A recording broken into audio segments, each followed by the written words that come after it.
Moi je m'en fous, je vais afficher vos influenceurs préférés. Charlie Salvador, vous le connaissez? Il y a genre 2 semaines, il m'a envoyé un DM où genre il m'a envoyé sa vidéo. Il me dit tu dois tester ça. Le fond de teint il coûte 121 balles, 121 euros. Et moi comme la pigeonne que je suis allée l'acheter. Charlie, si tu me regardes, si c'est nul je vais le dire. Apparemment ça je vais kiffer hein.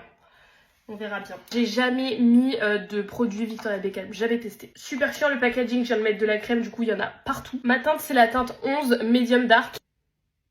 Ok, je dirais pas que c'est un shade match parfait, c'est un peu orange. En temps normal j'aurais mis du bleu. Ok, fini super effet peau, j'ai capté. J'ai capté pourquoi il m'a envoyé ce truc. Faut savoir qu'avec Charlie en général quand on se croise et qu'on parle make-up, on a toujours les mêmes goûts. Donc il y a de grandes chances que j'aime quand vous voyez des produits que Charlie recommande. Mais pas tout le temps. C'est déjà arrivé plus d'une fois où on est en mode ah ouais toi t'aimes ça? J'aurais bien mélangé avec la teinte un peu plus claire aussi en même temps. On va faire avec 121 € le fond de teint, je vais pas en acheter de teinte je peux vous le dire. Une teinte au final ça suffit. Quand tu vois le prix du fond de teint, une teinte ça suffit, c'est trop foncé, c'est pas grave. Bon, écoutez, je suis totalement orange.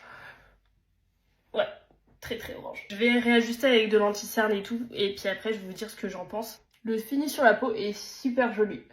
J'irai pas jusqu'à dire qu'il va détrôner mon beige de Chanel. Bah écoutez, j'ai réussi à plutôt bien rattraper la couleur, même si bon, on voit quand même un petit peu mais ça va. Honnêtement, le fini il me paraît plutôt similaire au beige de Chanel.